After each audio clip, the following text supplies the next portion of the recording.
আসসালামু আলাইকুম। আশা করছি সকলে ভালো আছেন। আরেকটি নতুন ভিডিও নিয়ে সকলের মাঝে হাজির হয়েছি। আজকের এই ভিডিওটি একটি ব্যতিক্রমধর্মী ভিডিও। মনোযোগ দিয়ে শুনুন এবং এই ভিডিও থেকে অনেক কিছু শেখার রয়েছে। আসলে টাকা পয়সা ধন সম্পদ থাকলেই সব কিছুই করা যায় না বা টাকা দিয়ে সব কিছু কেনা যায় না। রাহুল নামে এক গরিব ছেলে স্কুলে ভর্তির টাকা জোগাড় করতে পারছিল না। তাই সে বিভিন্ন জিনিসপত্র এর দরজায় ওর দরজায় বিক্রি করা শুরু করে। তার এমনই দুর্ভাগ্য যে একদিন তার একটিও জিনিস বিক্রি হলো না। আবার ওইদিকে তার প্রচণ্ড খিদে পেয়েছে। সে ঠিক করে এবার সে যেই দরজায় যাবে তাদের বলবে তারা জিনিস না কিনলেও তারা যেন তাকে এক মুঠো খাবার দেয়। একটি বাড়ির দরজায় গিয়ে যখন সে টোকা মারল, একজন মেয়ে এসে দরজাটি খুলে দিল। মেয়েটিকে দেখে ছেলেটি ঘাবড়ে গেল। সে খাবার চাওয়ার পরিবর্তে এক গ্লাস পানি চেয়ে বসল। মেয়েটি বুঝল ছেলেটি ক্ষুধার্ত, তাই সে একটি বড় গ্লাসে ভর্তি করে এবং এক গ্লাস দুধ এক গ্লাস পানি নিয়ে আসে।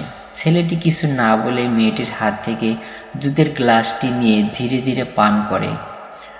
কত টাকা দিব? ছেলেটি মেয়েটিকে জিজ্ঞাসা করল। টাকা? কিসের টাকা?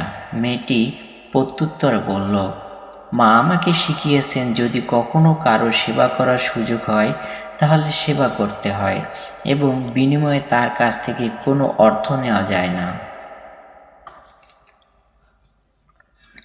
এই ঘটনার পর বেশ কয়েক বছর কেটে গেছে। সেই মেয়েটি ভীষণ অসুখ। পাড়ার ডাক্তার কি করবেন ভেবে পাচ্ছেন না। শেষে বাধ্য হয়ে কোনো বড় হসপিটালে মেয়েটিকে ভর্তি করানোর পরামর্শ দেন তিনি। বাধ্য হয়ে মেয়েটির পরিবার তাকে একটি বড় হসপিটালে ভর্তি করায়। বিশেষজ্ঞ ডাক্তার হাবার্ট কেল্লিকে রোগীকে পরীক্ষা করার জন্য ডাকা হলো। যখন তাকে মেয়েটির নাম বলা হলো, তার নিজের অজান্তেই তার চোখ কেমন যেন একটা চমক খেলো। তিনি তাড়াতাড়ি নিজের কেবিন থেকে বেরিয়ে সেই মেয়েটির বেডের কাছে গেলেন। মেয়েটিকে দেখে তিনি প্রথমবারই চিনতে পারলেন। ডাক্তারবাবু ঠিক করলেন তিনি মেয়েটির জীবন বাঁচানোর জন্য সর্বোচ্চ চেষ্টা করবেন। তার সেবায় মেয়েটি কিছুদিনের মধ্যেই সুস্থ হয়ে গেল। ডাক্তার হসপিটালের অফিসে গিয়ে সেই মেয়েটির বিল নিয়ে নিলেন। সেই বিলের নিচের একটি কোণে কিছু একটা লিখলেন। বিলটি যখন মেয়েটির হাতে পৌঁছালো সে চমকে গেল, কারণ অসুখ থেকে তো সে বেঁচে গেছে, কিন্তু এত পরিমাণ বিল থেকে তার আর বাঁচার কোনো উপায় নেই। বিলটি দেখতে দেখতে যখন সে বিলের একেবারে নিচের প্রান্তে চলে এসেছে, সে দেখল বিলের একটি কোণায় লেখা আছে, এক গ্লাস দুধের বিনিময়ে এই বিলটি মিটিয়ে দেওয়া হয়েছে। নিচে রয়েছে ডাক্তার কেল্লির হস্তাক্ষর, মানে স্বাক্ষর। খুশিতে নিজের অজান্তেই সেই মেয়েটির চোখ দিয়ে দুফোঁটা জল বেরিয়ে পড়ল।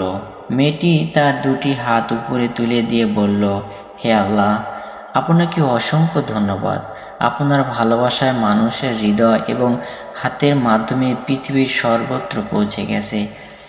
এই ভিডিও থেকে এই শিক্ষণীয় গল্পটি থেকে একটি কথাই উঠে আসে, আর সেটি হলো মানবতা। যদি সেই মেয়েটি ছেলেটির কাছ থেকে সেদিন টাকা নিত, তাহলে ছেলেটির কোনো দিনও মনে থাকতো না যে সে যখন ক্ষুধার্ত ছিল তাকে কেউ দুধ খাইয়েছে। উদাহরণস্বরূপ আপনি নিজেকেই ধরুন না, আপনি অনেক ব্যাগ নিয়ে রাস্তা দিয়ে হেঁটে যাচ্ছেন, হঠাৎ কেউ এসে আপনাকে সাহায্য করলো। আপনার দুটি ব্যাগ সেও নিল। আপনি তার উপকারের কথা মনে রেখে দিবেন, কিন্তু যখন একজন কুলি আপনার ব্যাগ বয়ে নিবে এবং আপনি বিনিময়ে তাকে কিছু অর্থ দিবেন, আপনার এই কথাটি পরবর্তীতে মনে থাকবে না। কিন্তু যে লোকটি আপনাকে ব্যাগ নিয়ে যেতে সাহায্য করেছে, এরপর যখনই আপনি ব্যাগ নিয়ে যাবেন এবং সেই রাস্তাটি দিয়ে যাবেন, আপনার সেই মানুষটির কথা মনে পড়বে। সুতরাং সব কিছু অর্থ দিয়ে কেনা যায় না, আর অর্থ দিয়ে কেনা সামগ্রীর কথা মনেও থাকে না, কিন্তু মানবতার খাতিরে যা পাওয়া যায় তা সারা জীবন মনে থাকে যায়। নিজের অজান্তেই আল্লাহ প্রতিদান সুদে আসলে দিয়ে দেন। তাই সুযোগ পেলে সাহায্য করতে ছাড়বেন না, কারণ সাহায্য করার সুযোগ বারবারও আসে না। ধন্যবাদ বন্ধুগণ ভিডিওটি দেখার জন্য, এবং এই ভিডিও থেকে যতটুকু শিক্ষা নেওয়ার আছে আপনারা শিখে নিন। ভালো থাকুন সবাই। আসসালামু আলাইকুম।